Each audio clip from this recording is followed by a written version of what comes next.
Hi friends, welcome to విజయనా cooking and blogs. మీరంతా ఎలా ఉన్నారు? బాగున్నారా? మీరంతా కూడా బాగుండాలని మనస్ఫూర్తిగా కోరుకుంటున్నాను ఫ్రెండ్స్.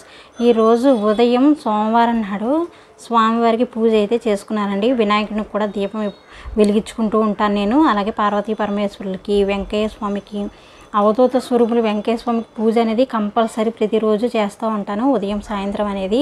మీ అందరికీ చాలామందికి డౌట్ ఉండొచ్చు, నాన్ వెజ్ తింటున్నా సరే నేను ఇలా దీపారాధన చేస్తున్నాను అనుకుని. ఎందుకంటే ఇంట్లో వాళ్ళ కోసం అయితే నేను నాన్ వెజ్ అనేది కంపల్సరీ వండుతానండి. వాళ్ళకి వండవలసి వచ్చినప్పుడు వారాలప్పుడైతే నేను నాన్ వెజ్ అయితే వండనండి.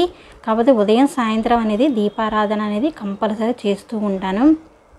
దైవారాధన అనేది కంపల్సరీ ప్రతి ఒక్కరికి ఉండి తీరవలసిందే. ఎందుకంటే ఉదయం సాయంత్రం చేయడం అనేది నాకు చిన్నతనం నుంచి అలవాటు ఉందండి. మా ఇళ్ళలో అలాగే చేస్తూ ఉంటాం మేము. ఈరోజైతే బియ్యం ఒక ఉప్మా అయితే చేయబోతున్నానండి. బియ్యం ఒక ఉప్మా అంటారు, వరినొక ఉప్మా అంటారు. చాలామంది ఉప్పుడు పిండి అని కొంతమంది పిలుస్తారు. ఒక్కొక్కరు ఒక్కొక్క స్టైల్లో చేస్తూ ఉంటారు. ఈ ఉప్మా చేయడం అనేది చాలా ఈజీ అండి. నేనైతే పెసరపప్పు వేసుకున్నాను. కొంచెం ఒక గరిటెడు ఆయిల్ వేసి పెసరపప్పు వేసుకుని వేయించుకుంటున్నానండి. ఈ ఉప్మాకి చక్కటి రుచిని ఇచ్చేది ఏంటంటే పెసరపప్పేనండి. శనగపప్పు కానీ మినపప్పు కానీ వేయరు. దీనికి ఎక్కువ పెసరపప్పుతోనే ఈ బియ్యం ఒక ఉప్మా అనేది చేసుకుంటూ ఉంటారు. అల్లం కంపల్సరీ ఉండాలండి ఈ ఉప్మా చేసేటప్పుడు. మీరు కరాచీ నూక ఉప్మా అని మీ అందరికీ తెలిసే ఉంటుంది. వరినొక ఉప్మా కన్నా కరాచీ నూక ఉప్మా ఇష్టపడే వాళ్ళు కూడా ఎక్కువ మంది ఉంటారు కదా. గోధుమ నూక ఉప్మా అంటారు. అలాంటి దాంట్లో కూడా కంపల్సరీ అల్లం ఎలా వేస్తారో అలాగే ఈ వరినొక ఉప్మాలో కూడా, అంటే ఈ బియ్యం నూక ఉప్మాలో కూడా కంపల్సరీ అల్లం వేసుకోవాలి. పచ్చిమిర్చి అనేది కొంచెం కమ్మగా ఉంటేనే బాగుంటుందండి ఈ ఉప్మా అనేది. మీరు కారం ఎక్కువ తినేవాళ్ళు పచ్చిమిర్చి అనేవి 2-3 అన్నా వేసుకోవచ్చు, పెద్ద సైజువి. నేనైతే సమానంగానే వేస్తున్నాను. ఇవి పెద్ద కారం లేవండి, కమ్మగా ఉన్నాయి. ఉల్లిపాయ ముక్కలు కూడా వేసి వేయించుకున్నాను. కొంచెం కరివేపాకు అయితే వేసుకున్నానండి. ఆవాలు, జీలకర్ర కంపల్సరీ పోపులో వేసుకోవాలి ఈ పెసరపప్పుతో పాటు. ఈ ఉప్మా తినడానికి మనకి దండిగా ఉంటుందండి. ఎందుకంటే పిల్లలు, అది చిన్నపిల్లలు కొంచెం అలాంటి వాళ్ళకి కనుక ఈ ఉప్మా చేసి పెట్టచ్చు. పెద్దవాళ్ళు కూడా చాలామంది జావ కింద కూడా కాసుకుని తాగొచ్చండి ఈ వరినొక ఉప్మాతో.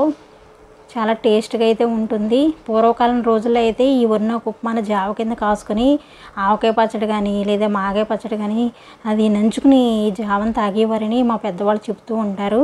అంత బలవట ఇది వరినొక ఉప్మా అనేది. ఉప్పు అనేది సమానంగా వేసుకోవాలండి. నేనైతే ఒక గ్లాసు ఉప్మా రవ్వ తీసుకున్నాను. ఒక గ్లాసుకి ఒక గ్లాసు మాత్రమే వేసుకోవాలి, ఎక్కువ వేయకూడదు. పొడిపొళ్ళాడుతూ ఉండాలంటే మీరు వాటర్ అనేది తక్కువ వేసుకోవాలి. తక్కువ వేసుకుని మరిగించినట్లయితేనే ఉప్మా అనేది మీకు పొడిపొళ్ళాడుతూ వస్తుందండి. ఈ వీడియో చూసే ముందు ఒక లైక్ అయితే ఇవ్వండి ఫ్రెండ్స్. ప్రతి ఒక్కళ్ళు కూడా మా ఛానల్ని మొదటిసారి చూస్తున్నట్లయితే ప్లీజ్ లైక్ చేయండి. అలాగే మా ఛానల్ని సబ్స్క్రైబ్ చేసుకోవడం మాత్రం మర్చిపోకండి ఫ్రెండ్స్. మీ అందరూ కూడా మా కుటుంబంలో ఒక ఇదిగా నేను భావిస్తున్నాను. మీ అందరినీ కూడా నా ఫ్యామిలీగా భావిస్తున్నాను కనుక మిమ్మల్ని ఇలాగా అడుగుతున్నాను. ప్రతి ఒక్కళ్ళు కూడా సబ్స్క్రైబ్ చేసుకుని చూడండి మా ఛానల్ని. నన్ను మరింత మోటివేట్ చేసిన వాళ్ళు అవుతారు మీరంతా కూడాను. నా వంటలు ఎలా ఉన్నాయనేది కూడా మీరు కామెంట్ సెక్షన్లో తెలియపరచండి. కామెంట్స్ ఇదిగోండి, ఇలాగా మనం ఉప్మా ఒక గ్లాసుకి గ్లాసు వాటరే పోసుకున్నాం కనుక ఉప్మా నూక వేసుకుని మగ్గబెట్టుకోవాలండి.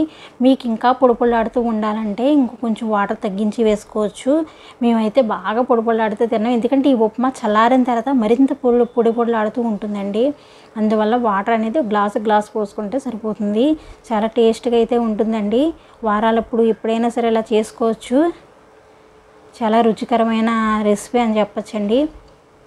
చూడండి, వీడియోలో చూపించిన విధంగా ఇలా ఉంటుంది. వీడియో ప్రతి ఒక్కరికి నచ్చితే కనుక ప్లీజ్ లైక్ చేయండి, షేర్ చేయండి, కామెంట్ చేయండి.